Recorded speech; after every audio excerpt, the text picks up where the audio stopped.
So, hello mga bebs. May dumating akong parcel. Ito yung sticker mirror. Ilalagay ko dito sa aking, yan dyan, sa cabinet. Diyan ko ilalagay yung sticker mirror. So, bubuksan ko muna. Tignan ko kung ano ang itsura niya. Kasi merong, ayoko na yung may stand eh. Mga pichido lang dito. Agaw space. So, may nakita ako nito, kaya itatry ko kung maganda siya, kaya ipiflex ko kung maganda ba. Bali, ang bili ko rito is parang 300. 5 piraso na siya. So, ganito yung itsura niya. Parang picture frame. Parang picture frame lang. Ayan. So, dito. Yan, bali magiging ganyan itsura niya.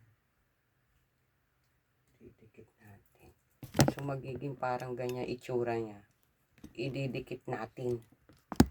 So, ididikit ko muna.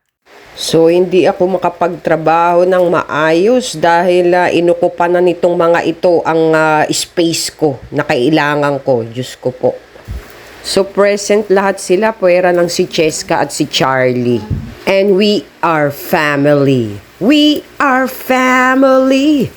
I got all my sisters with me. So, ituloy na natin ang ating gagawin. May kasama siyang adhesive. Tapos nilagay ko lang dyan, kanto-kanto.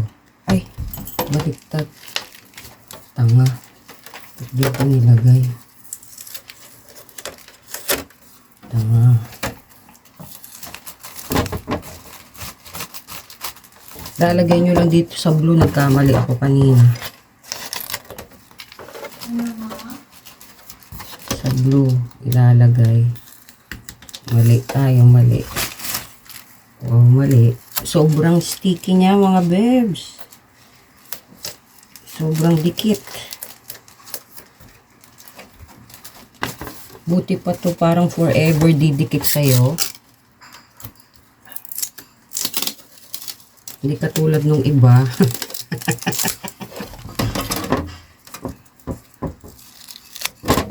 So, ayan. Didikit lang natin.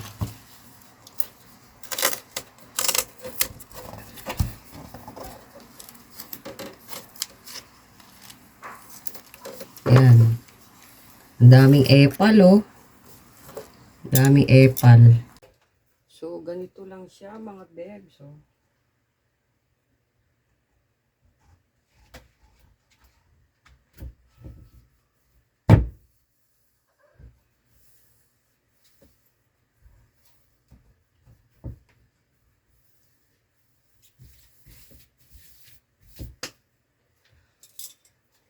So, ayan na yun.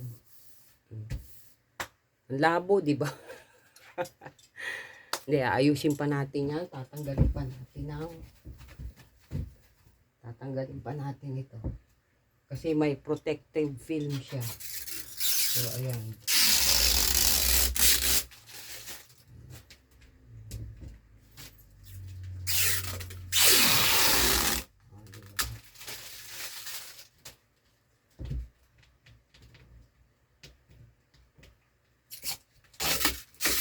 O, diba mga bebs? Kitang-kita na ito katotohanan, oo.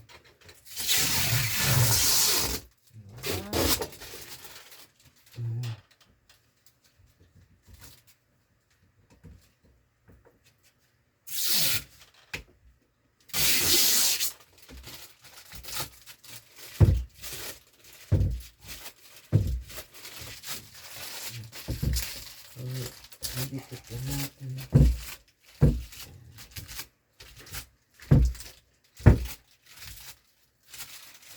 Ayan na mga bebs, oh. So, ayan na. Kitang-kita na, di ba? Ganda. Oh. May salamin na tayo ng hindi, space saver siya. Di ba? Ito ito pwede na rin to sa ano sa dining, 'di ba? Yung sa dining kailangan naglalagay ka ng salamin. Pag may pader ka diyan, gawin mo siyang accent. O pwede mo siyang ipag-connect-connect. Naka-rectangle. Ako dito, ganito lang pa-lengthwise. Kasi depende sa paglalagyan mo. Tapos pwede rin to sa sala. Oh, i-connect-connect mo din. Ang ganda niyan. Parang nakakalaki siya ng bahay. Oh, ng sala mo. Parang nadodoble ang ano. O, di ba laki yun? Nasa pungso yun eh.